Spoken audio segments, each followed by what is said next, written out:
This I knew at a very early age. The most cultured country in the world built Auschwitz. There's this old question: how did the people who gave us Beethoven and Bach give us Auschwitz? And I always found it's an interesting question, but it's somewhat of a non sequitur. Why does having Bach and Beethoven inoculate you against becoming evil? The ease with which a civilization can turn morally, that's what Germany taught.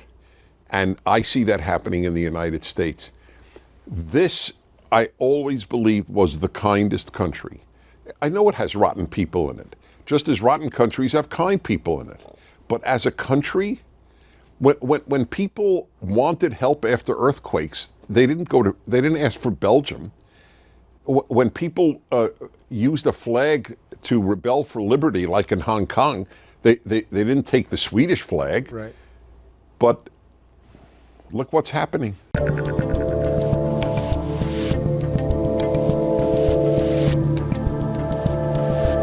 All right, Prager, here we go again. I will tell the people that we had a moment to chat before we just sat down, and we realized that we have not seen each other in person in about 14 or 15 months, because it was a few weeks before my first son was born. And you said to me, well, why don't I let you tell the people what you said to me right before the child was born? I thought I had, in fact, seen your kids. Well, there was but you haven't, as far as I could tell, so you may have dreamt that you've seen them. Yes, so it shows you, I don't know if this is a good or bad thing, the power of photos. Yeah, I've sent you a lot of pictures. Yes. I sent you and Sue a lot of pictures. From the beginning, exactly. Yeah. And then I couldn't remember if you had seen them either. That is really funny. We should ask them. Yeah, we should ask the kids. Well, yes, they're not talking exactly. just yet. They're not talking. Well, no. Then I said to you, do you remember holding them? Because I know. Yeah, that would be a giveaway, yeah. And we have no recollection of that. Yeah, I remember holding photos. Yeah. Yeah, okay, that's fair enough. But yeah, I did see you. I truly think this was one of the most memorable nights of my life. I had you and Jordan Peterson over just 2 weeks or so before my first son was born, and David and I were basically able to ask you two everything about life and parenthood, and yes. we talked about everything. It was one of the most, it was one of the most meaningful conversations of my life. That's nice. And we remember what we realized that night about me, you, and Jordan, that we have 14 years separating each of us. I was 46 at the time, Jordan was 60, and you were 74 at the time, which is just sort of interesting that there's the same. Oh, that is fascinating. Yeah. But you said, we were about to have kids, and you said to me something to the effect of, you better enjoy it now. Yeah, well, I was more specific. Yeah, can you clean it up for me? But yes. Yeah. Look, I'm a big believer in acknowledging reality. I don't sugarcoat and I don't make worse. And as I was saying to you beforehand, and I think I might write a column on this. The notion that you can have it all is absurd. And when the feminist movement said to women, you could have it all, it was one of the indications that it was an immature movement, immature in terms of thought and emotion even. You can have some of everything, you can't have everything.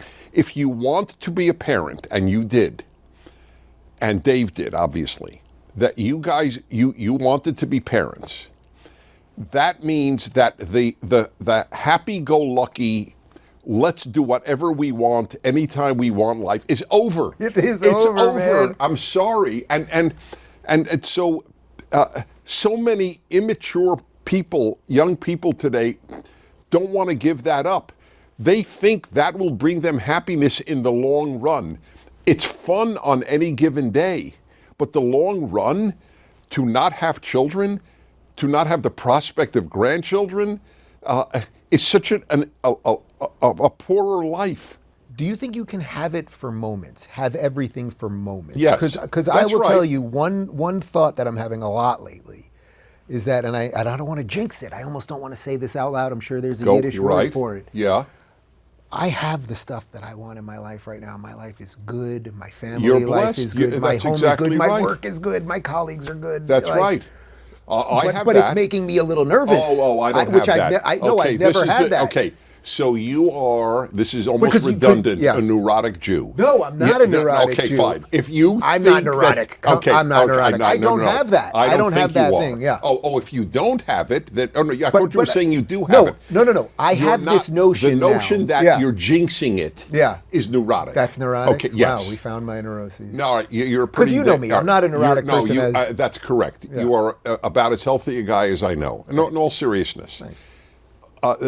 But I never... I have, quote unquote, it all in that sense. Yeah. But I don't have it all because I've given up X, Y, and Z for family, for career, for intimacy, for friends. Do I want to sleep in many Saturdays? Of course I do. But I teach at the synagogue that Alan Estrin, Steve Marmon, and I founded in L.A. But it's worth it because I love that community. So I so long ago made peace with you. You give up to gain. No, it's so funny. People say no pain, no gain, and they always mean it with regard to exercise. It's true with everything in life. You're learning it now. And by the way, wait till they get to be teenagers. Oh, no. Then you may end up neurotic. Really? They may cause it. It's so funny because I really don't consider myself a neurotic person, and I No, and you're I not. usually and I don't worry. I genuinely don't worry about. I worry about the future of the world. Oh, that's my answer when people say, "How are you?" Right. For years, I've been saying, "Better than my country." So you and I share that. I'm not worried about that much in my day-to-day life, basically, especially now I'm not. But I worry about the nature of the world, where the country's heading. No, like that is a legit worry. Is it? How do you? You've got a couple of years on me. Where do you Oh, put? it's not Where even do a you ma- put that no, in life? you- It's just don't- with you all the time, right? This one is not a matter of a couple of years on you. This I knew at a very early age. The most cultured country in the world built Auschwitz. There's this old question: how did the people who gave us Beethoven and Bach give us Auschwitz? And I always found it's an interesting question, but it's somewhat of a non sequitur. Why does having Bach and Beethoven inoculate you against becoming evil? The ease with which a civilization can turn morally, that's what Germany taught. And I see that happening in the United States. This, I always believed, was the kindest country. I know it has rotten people in it, just as rotten countries have kind people in it. But as a country, when people wanted help after earthquakes, they didn't ask for Belgium. When people used a flag to rebel for liberty, like in Hong Kong, they didn't take the Swedish flag. Right. But look what's happening. Do you think that it maybe is just exactly what was going to happen with the nature of the internet?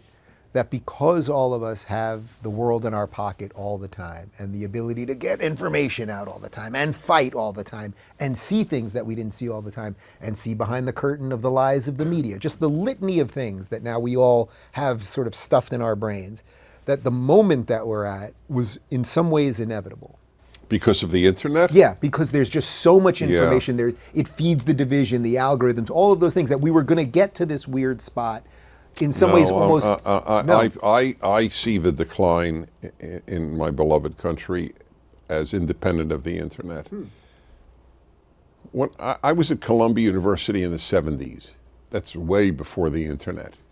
I was taught that America was an imperialist country. I was taught that men and women are basically the same. And I even wrote about it in the 80s. The roots way transcend internet.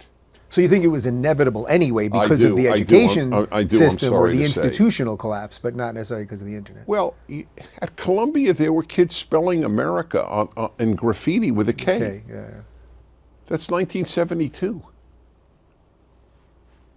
And I remember thinking, are you out of your mind? Do you know what fascism is? That you could, or Nazism? Because that was the German spelling, as if we're becoming Nazi Germany. So how do you Reagan explained it. We are always one generation away from losing freedom. Deuteronomy explains it.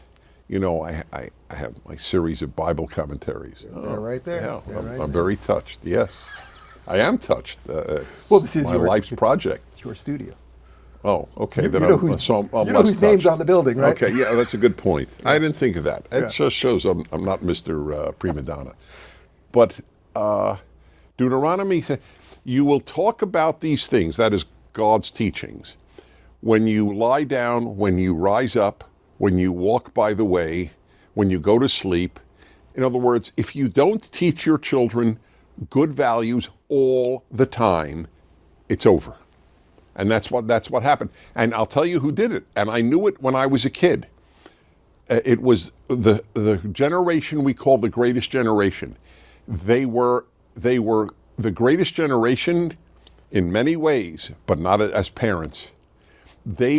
Their motto, and by the way, I said this in my 20s when I started lecturing. I would look at these people, my parents' generation, and say, you always say you give our generation everything you didn't have.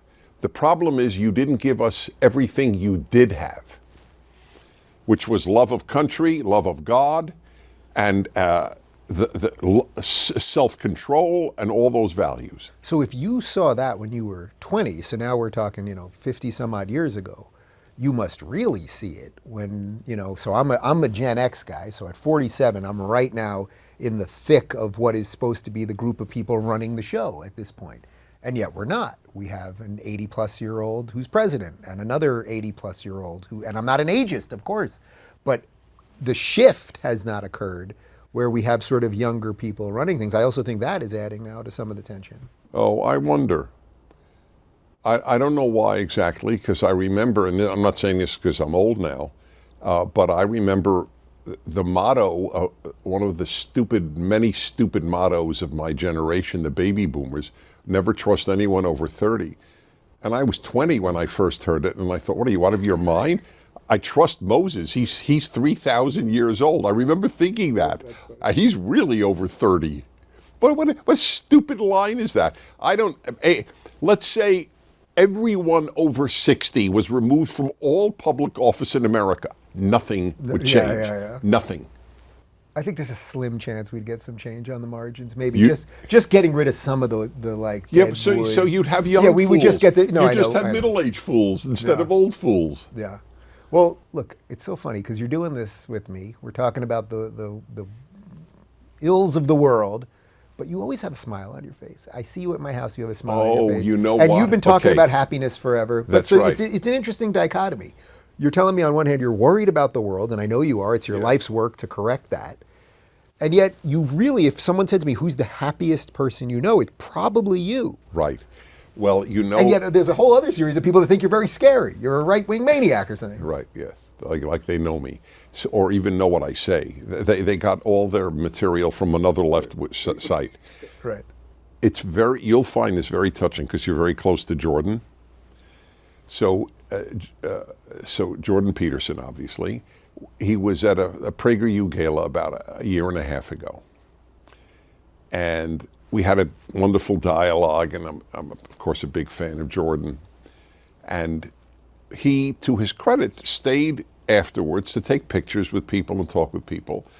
And I was very impressed with that because a lot of speakers leave, and I do what he does. I stay, I hang around. But of course, at a Prager event, I'm going to hang around. Okay. Anyway, he walked over to me. I've never told this publicly. I don't think he'd mind, but you're so close to him. It's mind-blowing what you just said.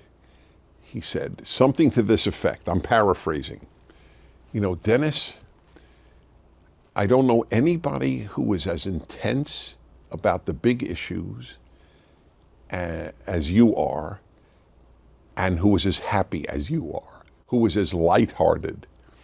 And I never thought of that I'm sort of unique. I don't know if I'm unique, but sort of unique in that way.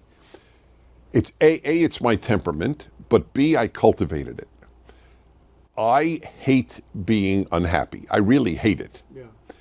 And I am able to compartmentalize. That's why my answer, better than my country, is such an honest answer.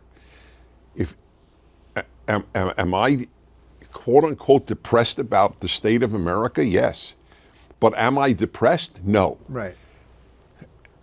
And a lot of people can't do that now, That's right. these They days. can't. They can't disconnect those things. Well, that's right. And they can't compartmentalize. Yeah. If you can't compartmentalize, you cannot be happy. Otherwise, every human being who has had tragedy is doomed. You know how many parents I know who have lost a child? A lot of them have been able, and it's truly to their great credit, to walk around with an essentially happy disposition. And that's the most searing pain a human can have, which you can only now imagine. It's the ultimate nightmare. We had to take Luke to the hospital out of nowhere one night. Something wasn't right. He was a little pale and kind of closing his eyes. We thought something was going on. And maybe I said this once on camera. This is about 6 months ago. And we were in the car, and I spoke to God, to whatever extent that I speak to God. And I said, "You could take me right now. Like, right. take me just instead don't take of him." Yeah. Yeah. Yeah. Oh, that gives me the chills. When I brought my first son home from the hospital, I remember getting out of the car, crossing the street into my house, and thinking, I have never been as unafraid as I am now if a car were to come. All I know is this child will be safe, and I'm okay if I'm hit. That's what you had just then. Yeah. You had the same exact thing. Yeah. I'm just echoing what you said. Yeah. If you can't compartmentalize, you can't achieve happiness. There's too much pain in one's own life or in the life of the society that and by the way, compartmentalize is a good term, because what sank the Titanic was that the compartments did in fact leak one into the next. Yeah. Had they not, it would not have sunk. Is that something that you think, and I actually don't want to do much political stuff with you today, but is that something you think conservative-minded people can do better than lefties, liberals, whatever you want to call them? Yes, because our whole life is in politics. Yeah. If the country were in good shape, I wouldn't talk about politics 5 minutes a day. Yeah. I'm forced to because I want to help save this country. But that is their meaning. Revolution is their meaning. That's not our meaning. We get meaning from a whole bunch of things, even hobbies. Yeah. It's funny because when I had you and Jordan over, and that night it was mostly focused on family and whatever, but like, had we talked politics, it would have almost seemed ridiculous. The word Trump did not come up. The name DeSantis did not come up. Right. And it would have seemed sort of ridiculous. Why would I waste my time with you guys talking about that stuff? Not to say it isn't important, but it is a compartment, not the yes, the but whole. It is for the further the left you go, the more making revolution is everything, and therefore politics is everything, and that's sorry, it's very embarrassing when my own phone rumbles. What could be going on here? Yeah. It's really a riot. Could be the you know what PragerU it's going to be, people. by They the need way. you to do something. No, here's the joke. It'll you know what it'll say on my phone? Scam likely. I get more calls from Mr. Likely than from my wife. They're trying to get you now. Yeah, It could be Sue sending you a picture of my children. Anything's possible. That is entirely accurate, yes. I think almost every time I have you on camera, I repeat the same story, but I think it's always worth repeating, and we can only do it for a moment if you want. But the time that when I did the Why I Left the Left video, and we were just getting to know each other, and it was the first time I was on your radio show, I think that afternoon, and I was dealing with a lot of hate and all that stuff, and I said to you, and I didn't know you the way I know you now, and I said, Dennis, what do you do about the hate and security and all that stuff? And you said to me, it was just so perfect. You said, Dave, I can't do, this is not a great Dennis Prager impression, but you said, Dave, I've been doing my show from the same studio for 30 years, and I guess one day somebody could be waiting for me outside and hack me with a machete, but when it's your time to go, it's your time to go. And I just, and to me, that sums you up. Like that, and your smile about that right now. Like, I know. By the way, it's an extremely rational effect. This notion that I can protect myself if somebody really wants to harm me is absurd. How often do you read, and so-and-so and his 3 bodyguards were killed? Right. For whatever reason, I do elicit a lot of hate, but not that level for whatever reason. And I'm not sure why. I'm a pretty effective voice against the left, but I'm not complaining certainly about that fact. But I'm anti-worrying. Worrying truly is worthless. I have a whole theory, like I do on almost everything. Here's my theory on worrying. If people should monitor how often have they worried, and the thing they worried about actually occurred. Mm-hmm. You will find what a small percentage of time that is.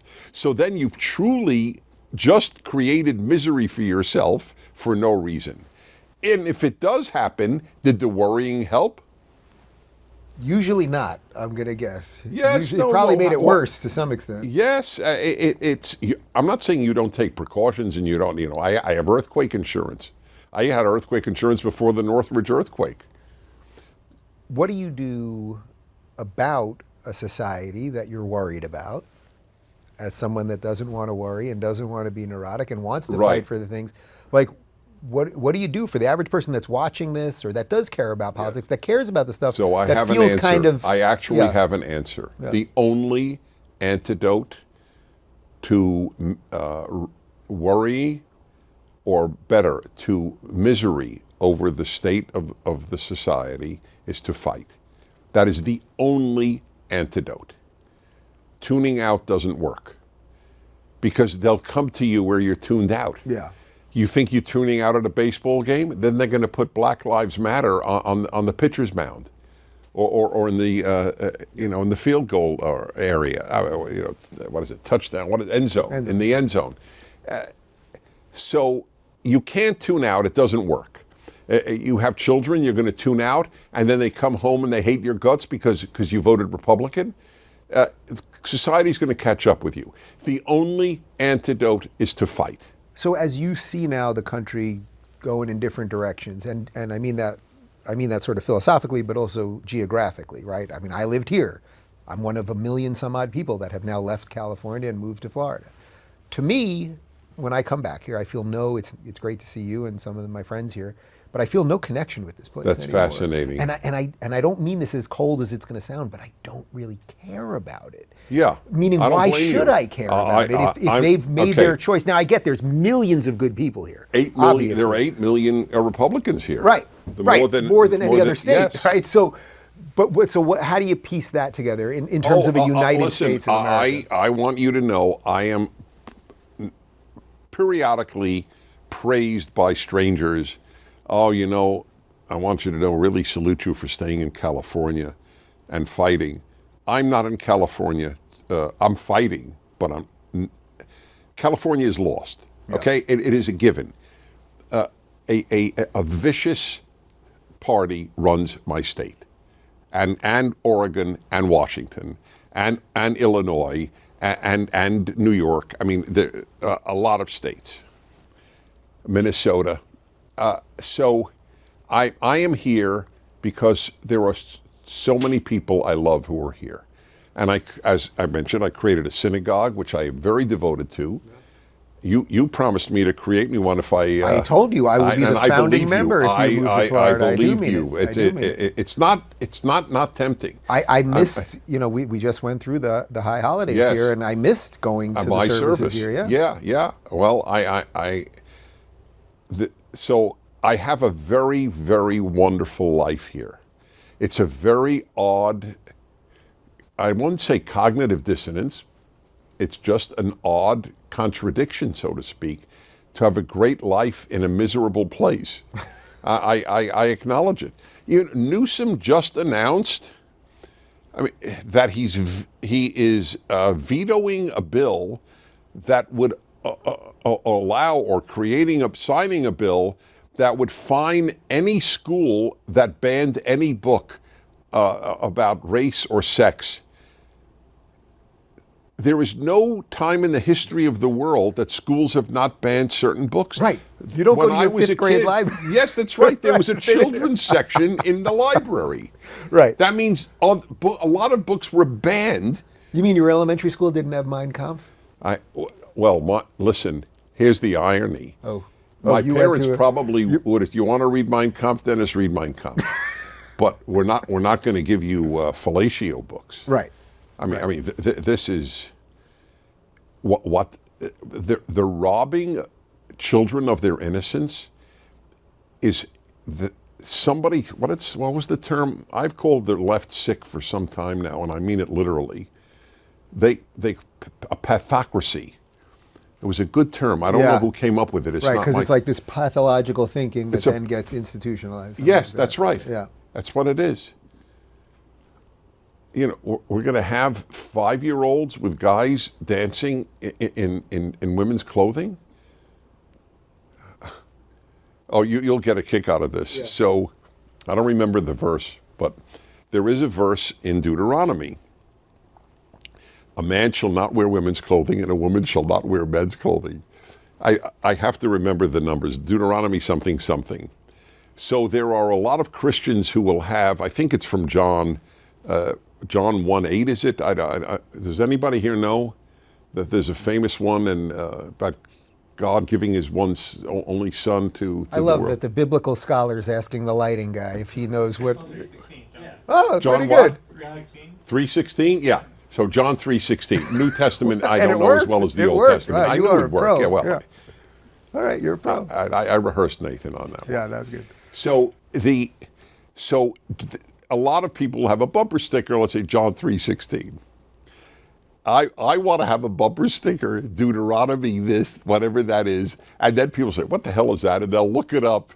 And, people don't know that the Bible forbids that, as an example. Then you'll have a real problem in California. Well, no one here is religious, so it would be all right. Yeah, well, yeah. First of all, you're right. Most people don't know what Deuteronomy is. Yeah. So I could put it up there and it wouldn't matter. Speaking of the gender thing, you'll find this interesting. Just at a philosophical level, I think I was a few months ago. We had my sister and her kids over, and she's got 3 young kids, and their middle son is about 6 years old. And I'm sitting in the pool with him, and it suddenly struck him that there's no mother at my house. And he said to me, "You have Justin and Luke are here, but there's no mommy here."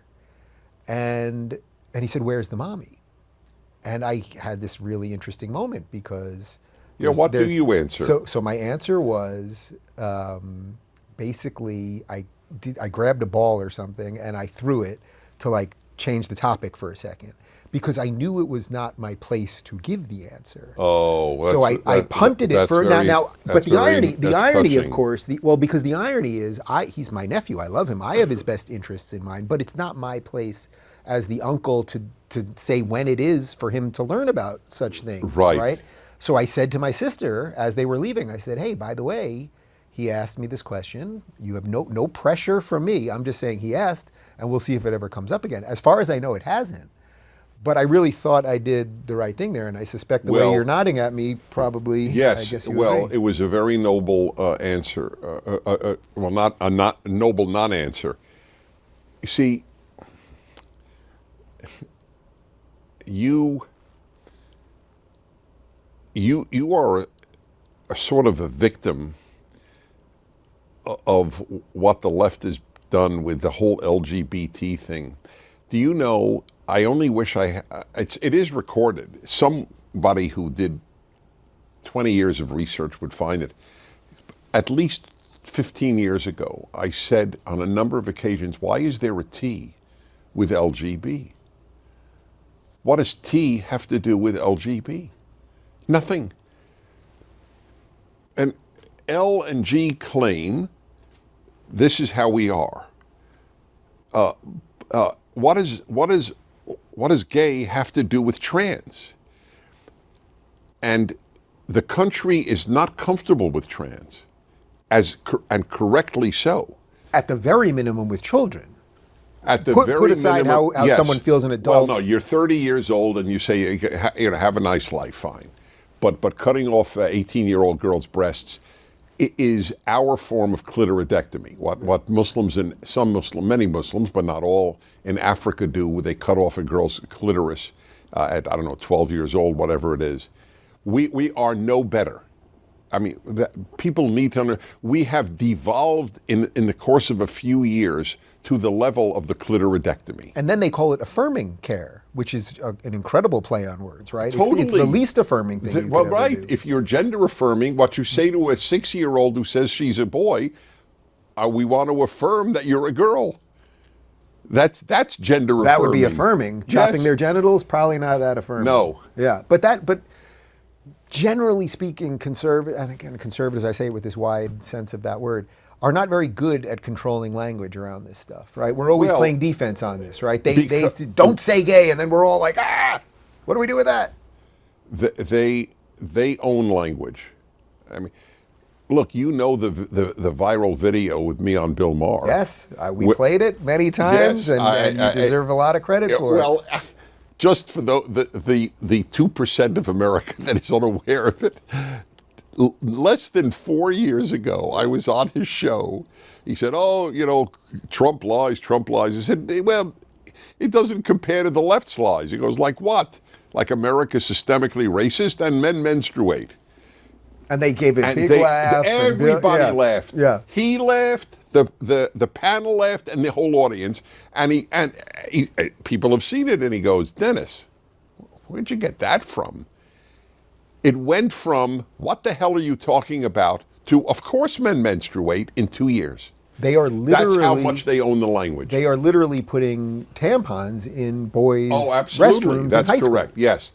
This is the generation that's going to have to fight for America perhaps one day. Do you think there's going to be a lot of people that are young now that are going to be seriously angry and Yes, resentful? it's already happening. Yeah, that when they're putting their parents into old age homes, they are not going to the Cadillac of old age homes. I mean, they are going to be basically pushing them off the bridge.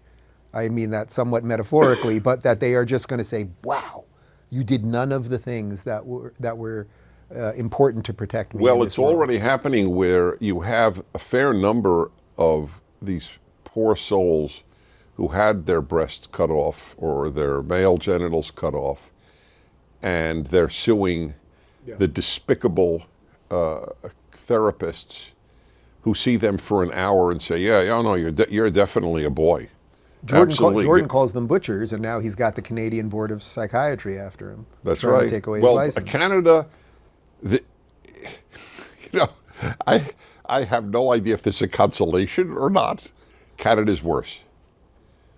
When Justin Trudeau said to the striking truckers, which is now like ancient history, but it's a year and a half ago, or 2 years maybe, who he said, you must take get a vaccine or you're fired. Yeah. And they said no. That's why they went on strike. And they could not have access to their own money in their own bank accounts. That's scary. Do you think in some respects these guys are overplaying their hand and they may cause enough of it? Yeah, I think that's nice. if and yes, you're right, it's nice because I do not look at life through rose-colored glasses. I think the trans issue, and I think that there is, I'm thinking of so many things, that's why I'm moving from one to another, but let me be more careful. If the left founders, it will be on the trans issue. Most Americans are not prepared to say men give birth. They know that there is a certain big lie involved there, and they're not prepared to go that far. They do not believe that 5-year-olds should be taught that you might be a boy or you might be a girl. They do not believe 5-year-olds should have drag queen story hours or very sexual books read to them in 6th grade. And the proof I have is that the New York Times is starting to publish a few columns from guest columnists saying, we have to understand there's a middle road here. And they just had a piece in the New York Times. I'm no right winger and I can't stand the right wing, but we're going too far on the left. But is that their trick? Is that the left and the machine's trick of always maintaining power? Meaning they drag us all to the precipice of hell with all of this stuff.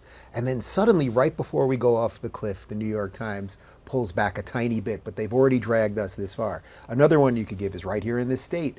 They were about to pass a bill in the California legislature about if you did not affirm your child's gender identity, they were going to literally let the state take your children away. So Gavin Newsom at the last second vetoed it. Not because he doesn't give in to the woke and push the woke in every moment, but it's their way of suddenly... You may be 100% right. So we drag you and drag you. That's that. Welcome to the inferno. And then at the last moment, they give you a little fire retardant or something. So no, that's fair. That may well be. So even then, putting that argument aside,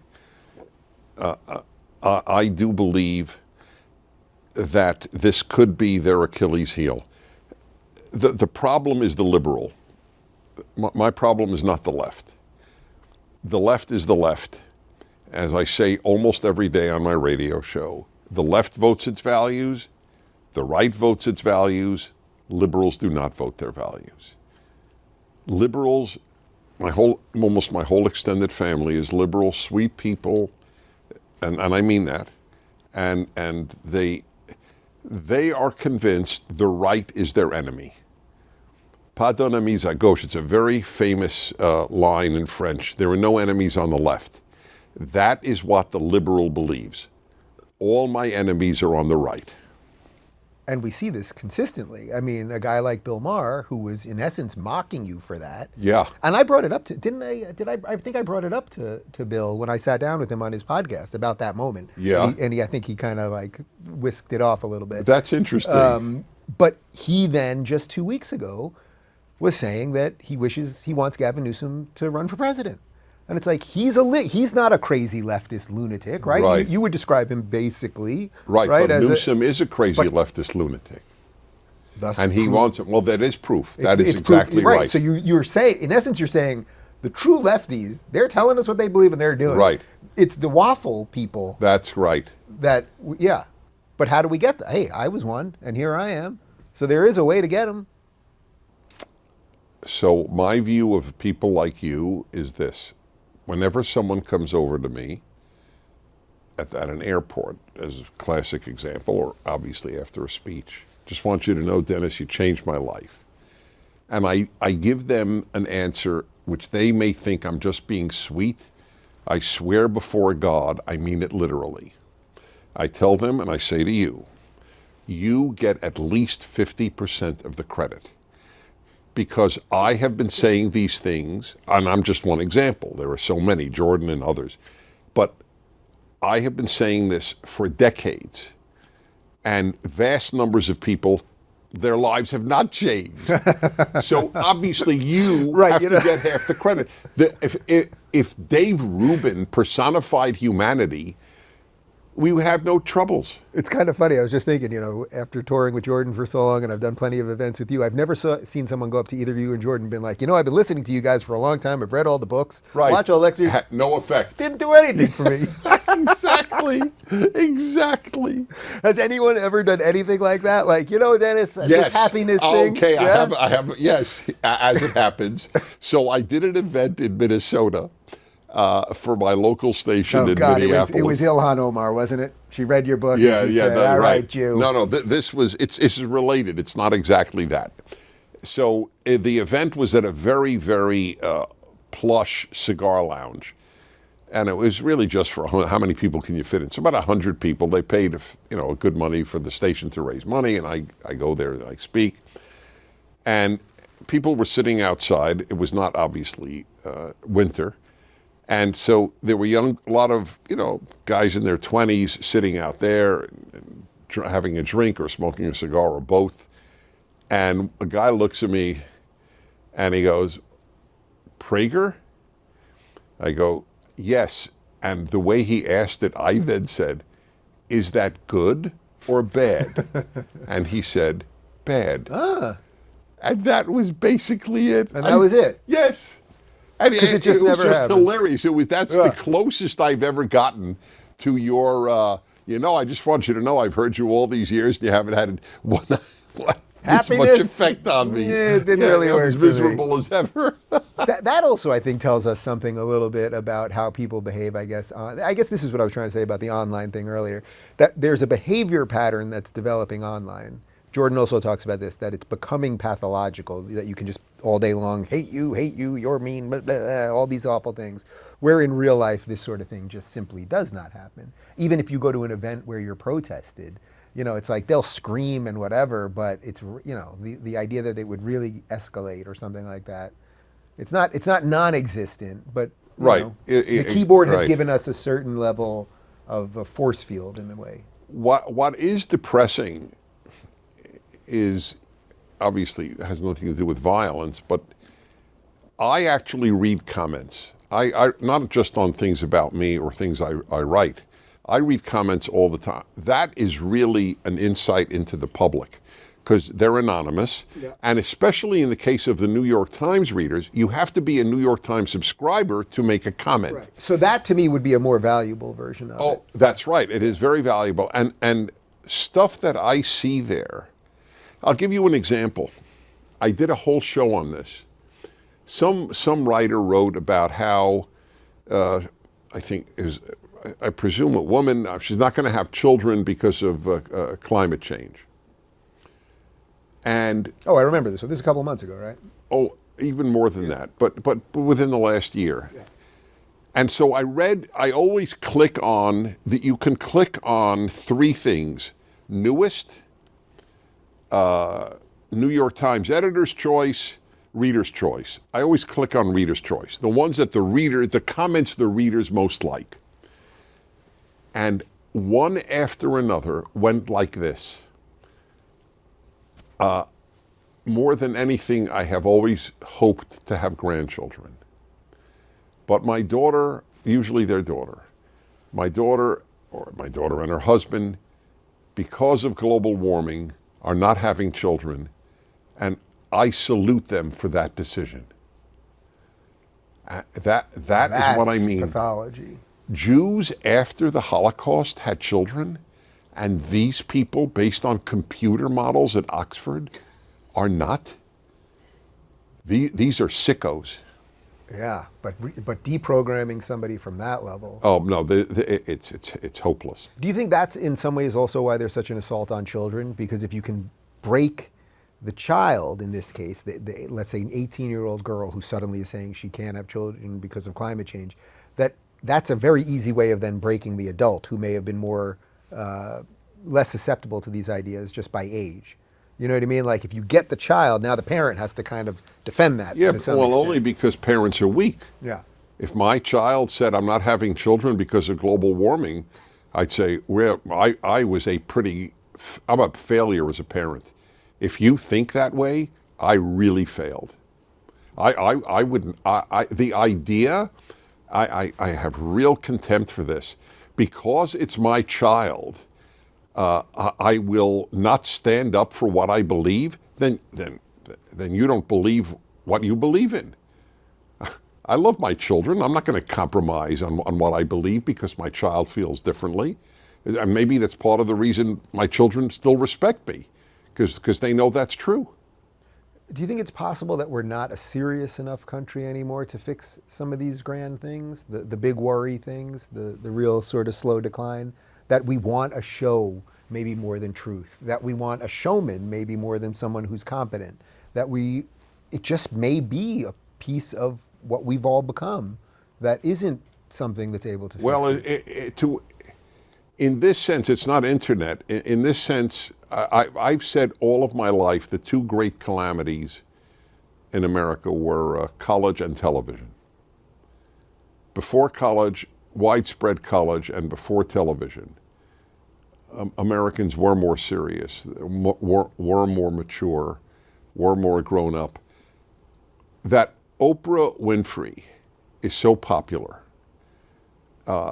and is so not profound, well, that's your truth. She's a big fan of that phrase. There's no such thing as your truth. The Oregon Education Department announced that. If you believe there's only one right answer in math, you're a white supremacist. Yeah. Which, by the way, you know what the irony of that whole statement is? If only whites believe Right. that there's one right answer in math, then whites are supreme. That's the irony of the Right. idiocy of that. Blacks should be the first people to be pissed at the Oregon Education Department. You're telling me that if I think there's a one right answer in math, that means I'm a white supremacist? And also to combine the Yeah, the obvious two- yeah, that's mathematical right. truth Right. to a racial... Right, yes. Yeah. But we're hit with this everywhere. Everywhere. Yeah. So, yeah, I mean, is it possible we're just not serious enough as a nation at this point then to actually turn around? Meaning that we want the thing that gives us clicks. Okay, You know, so that the only thing that makes me pessimistic is the aunts, as opposed to concerned, yeah. is free speech. The left, two things. One, there was no instance in history, and that was my field, leftism at Columbia. There is no instance in history of the left allowing dissent. You could argue from the French Revolution, certainly from the Russian Revolution. Wherever the left is in charge, their dissent is suppressed. There is no liberals allow dissent and conservatives allow dissent. Leftists have never allowed dissent. So that's point number one. Point number two. If dissent is allowed, we will win. They can only win by suppressing free speech. And I guess point number three, 45% of Americans say, young Americans say, I believe in free speech, but not for hate speech. They don't even understand that means they don't believe in free speech. Right. If you want to say, I am a Jew, if you want to say, I hate Jews, you should be allowed to say, I hate Jews. Because if I don't allow you to say, I hate Jews, there is no end to what I will not allow. That's why the anger, the ADL, which has done more to foment anti-Semitism than to fight it. Well, they became a leftist organization That's rather true. than a liberal organization. And which is rather what than they a were. Jewish organization. Yeah. Even, that's right. So Musk is correct in attacking the ADL. And now all these left-wing Jews are calling him an anti-Semite. It so angers me, and I've written a book on anti-Semitism, which has been in print for 40 years. What do you think of the notion that every institution that isn't specifically conservative will always become leftist? You know, That's fascinating. There's an actual phrase for it, but that, you know, in essence, like if you looked at the ACLU, which was a liberal organization defending the Nazis' right to march in Skokie, Illinois, it's become a wacky leftist I've never organization. thought of that. That is a very intelligent point. Can I think of a liberal, as opposed to individual liberals like Alan Dershowitz, Right. but can I think of a liberal institution that has not gone left? I cannot. And by the way, a lot of the conservative ones end up too, but they have at least some defenses, right? I mean, they end up liberal too. They end up probably shifting more left over yeah, time but to some we extent. have honest-to-goodness conservative institutions. That's clear. But your point is frightening. But it kind of makes sense. It does, and look what you said about Columbia. Well, Columbia was left when I was there. It wasn't even liberal. But so that raises the important question: why does that happen? Why aren't liberals guardians of liberalism? Do you have an answer to that? I mean, I've been noodling this one for quite some time, and it comes up on my show all the time, and I think it probably is connected to belief. That's correct. That's my ultimate thesis. I see no way around it. There is You none. end up believing in something. You know, when I've discussed this with Bill Maher, when I hear him talking about it, he always says, well, I didn't leave the left left me. And then he says the liberal principles he believes in. But he also would say he's not a believer. So he, on one hand, is telling me, I believe in liberalism. But if you said to him, are you a believer? You know, in a grand sense, he would say no. But you do believe in something. You just told me what you believe in. Yeah, Liberalism. but you told me just 10 minutes ago, he supports Newsom, who's a leftist. So I think he's rather confused. Yes, he is. Well, no, it's not that he's confused. He's a brilliant guy. The issue with him, really, and we've become friendly, so I would say this to his face. This isn't something, I'm not speaking behind his back. His issue, I think, is that he's 67 years old, worth an untold amount of millions of dollars, as a lifelong atheist, unmarried with no kids. He can afford to have certain beliefs that I think maybe if he had had kids and whatever, and I know that sounds very judgmental. He discussed this a bit with Jordan on his podcast.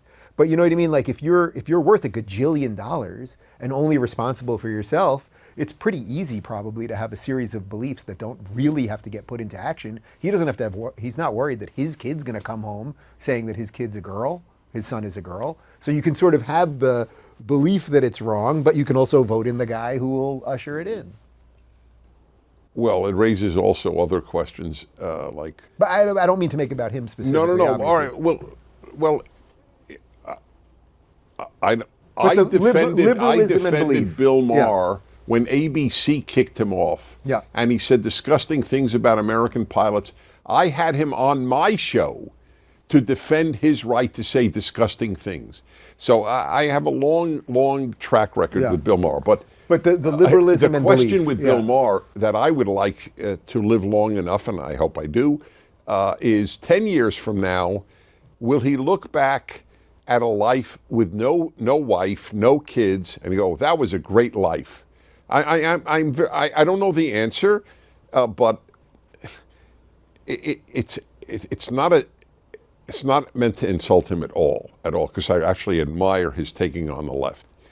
But it's a lack of emotional depth, let's put it that way. If you're 77 and go, I really had a lot of fun, what a great life. You should watch, I'll send it to you. He did a sit down with Jordan for about 2 hours, and they got into this. And it's a tough thing to sit across from someone and talk about it, much less Jordan Peterson. And I think Jordan would even say Bill might be as close to the ability to do that as possible. Oh, fascinating. Meaning he gave everything to his career and his comedy and art and blah, blah. And it's not to say it's perfect, because Jordan basically would say it's almost impossible, which is in essence what you're saying. But Bill might be as close as it would. Okay, that's fair. Yeah. I want to go back to the question you posed and I then posed to you. Is why do all liberal institutions end up left? And your answer has been my lifelong answer. And here is part of the reasoning we can give. I just spoke at Arizona State University again. Oh, I covered this on the show because you're very controversial, right? You and Charlie Kirk went there, Robert Kiyosaki. White nationalist. Yeah. I know, I lost relatives in the Holocaust, but I'm a white nationalist. Yeah. So I said to them, one second, this is really important. Oh yes, something I've been saying for years. Only secular people say men give birth. That should really give pause to anyone who dismisses the importance of the Bible, religion, God, etc. Only, not everyone, not every secular person says men give birth, but everyone who says it is secular. Right. So apparently there's infinitely more idiotic ideas coming from the non-religious world than the religious world. You are brainwashed by the left to believe that it is religion that is irrational and has cockamamie ideas and asks you to leave reason. It's in fact the secular world that has produced far greater irrationality. Or as I say to students all the time, 100 million people, non-combatants, were murdered in the 20th century, and every one of them by a secular government. That sort of feels like it should be the ending, but it was a little dark. Give me something. Give me the Dennis Prager smiley. I'll give you a fun story. This thing. Yeah, there we go. Okay. Do you know? Oh yeah. Well, I just told it to you beforehand, but I'll say it again. You'll just have to laugh like you heard it the first time. It will be even funnier. People will get a kick out of this. I just learned it because it was just my grandson's bar mitzvah, and in Florida, and my son, his dad, my son, told the story to people at the bar mitzvah party prior to the Sabbath rituals. And so he is known as DP3. I'm DP1, Dennis Prager. My son is DP2, David Prager, and he is Daniel Prager, DP3. And he's very proud of that, which touches me. He'll probably be a basketball player. Touches me, nice. yeah. So when he was about 8, my son told the story. He said to his father, "Daddy, if I have a child, or when I have a child, he's going to be DP4. So my son asked the logical question, "Oh, really? What will you name him?" And he goes, "Dewan," which is, generally understood to be a black name, often associated with sports. Yeah. And that's, which, by the way, I don't know if I told you inside, it reminded me of his dad, my son, also at 8. I said, "David, what do you want to be when you grow up?" And he said, "Black."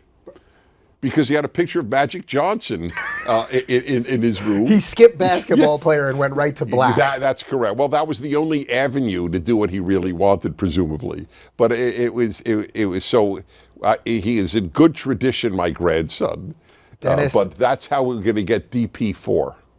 And as much as I enjoy these highly intellectually stimulating and deeply personal philosophic conversations with you, I also wish that, everything being equal, I had been a black basketball player.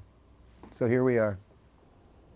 That is a confession that no one has heard from you prior to this. How often do you fist bump? As often as I'm offered fists. I love you, Dave. That's good. That's good. If you're looking for more honest and thoughtful conversations about politics instead of nonstop screaming, check out our politics playlist. And if you want to watch full interviews on a variety of topics, watch our full episode playlist, all right over here.